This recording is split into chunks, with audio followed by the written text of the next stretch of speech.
Every morning, millions of people wake up, drink their coffee, and drive to jobs they tolerate to pay for things they don't own. You call it the American dream. But if you look closely at the math, it resembles something much darker. It is a perfectly engineered, lifelong sentence. You are participating in a modern form of serfdom. In the past, physical slavery was maintained by force. It was inefficient and provoked rebellion. The financial elite evolved. They realized that a man will gladly build his own prison if you give him the illusion of ownership.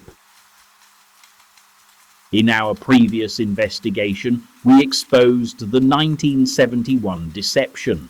We proved how the removal of the gold standard allowed the government to print infinite currency, silently stealing your purchasing power through inflation.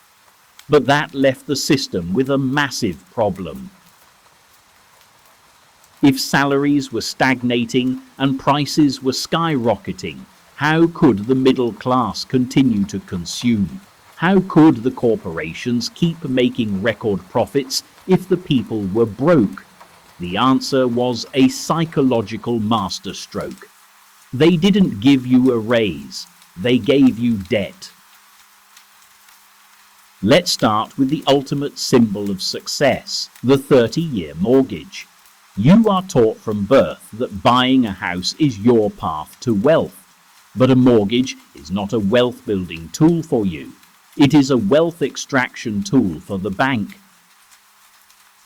Look at the cold mathematics. If you buy a $400,000 house with a standard 30-year mortgage at a 7% interest rate, you are not paying $400,000. By the time you make your final payment, you will have paid the bank roughly $950,000. You bought one house for yourself, and you bought another house entirely for the bank. But the scam goes much deeper. Where did the bank get that initial $400,000 to lend you? You assume they took it from the savings accounts of other customers.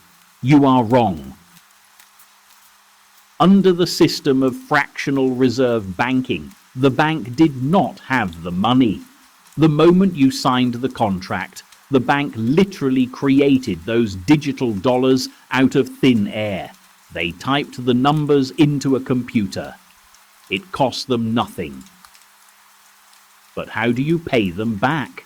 You pay them back with 30 years of your physical labor, your sweat, your stress, time away from your family. The bank trades nothing, and in return, they get 30 years of your actual life energy. To keep you playing this game, the system required a control mechanism, a way to gamify your obedience. Enter the FICO credit score. You are conditioned to treat your credit score like a measure of your personal morality.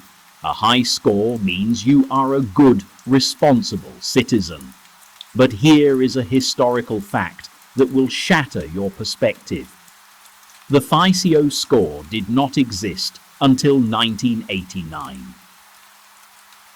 Your parents and grandparents bought homes, built businesses, and survived economic depressions without a 3-digit number tracking their every move.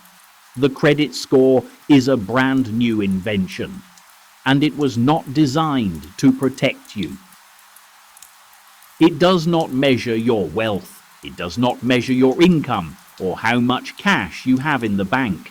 If you inherit $10 million tomorrow, pay off your house, cut up your credit cards, and live completely debt-free, your credit score will drop to 0. The system will classify you as a ghost. Why? Because a credit score only measures one thing: how profitable you are to the banking cartel. It is a metric of your willingness to pay interest. You are trained to obsess over this number. to take out loans you don't need, just to build credit. You are jumping through hoops for the very institutions that are actively draining your wealth. You are proudly polishing the bars of your own cage. Before we could be enslaved by debt, we had to be reprogrammed. For centuries, the backbone of Western civilization was thrift, savings, patience. If you wanted something, you produced more than you consumed, and you waited. After World War II, something shifted. The industrial machine needed a way to keep running at full speed. They didn't just need workers, they needed professional consumers. The government and the banks realized that a citizen who saves money is a citizen who cannot be controlled. They turned to the psychology of propaganda. Men like Edward Bernays taught corporations how to link products to human emotions. You weren't just buying a car, you were buying freedom. You weren't just buying a house, you were buying status. Then came the technical blow, Regulation Q. For decades, banks were legally limited in how much interest they could pay on savings. This was a trap designed to make holding cash unattractive. They wanted your money out of your savings account and into the marketplace. The credit card was marketed as the ultimate convenience. Buy now, pay later.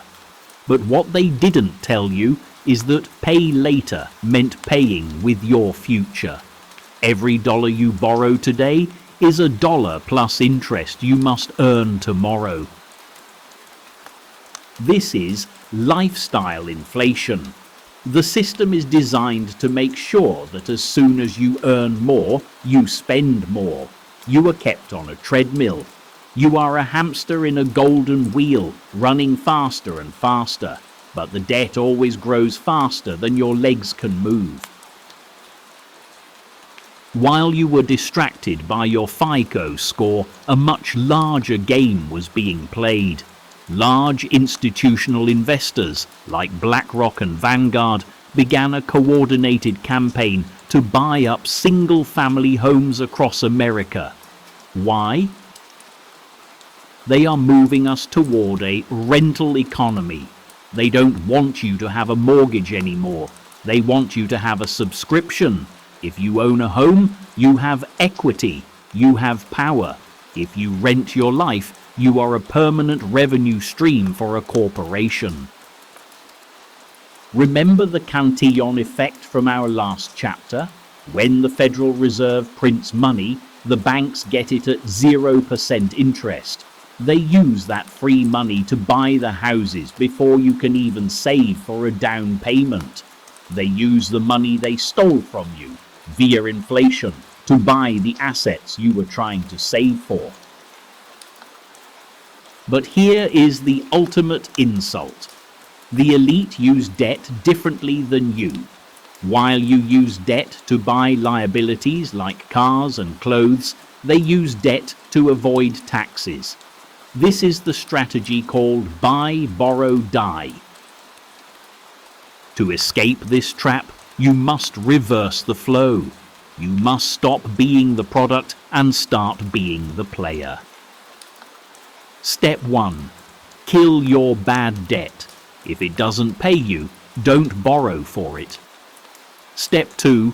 Understand that your house is a liability until the day it's paid off. The American dream was sold to you on credit. It is time to buy back your freedom with cash and hard assets. You don't need a higher credit score. You need a higher net worth. Welcome back to reality.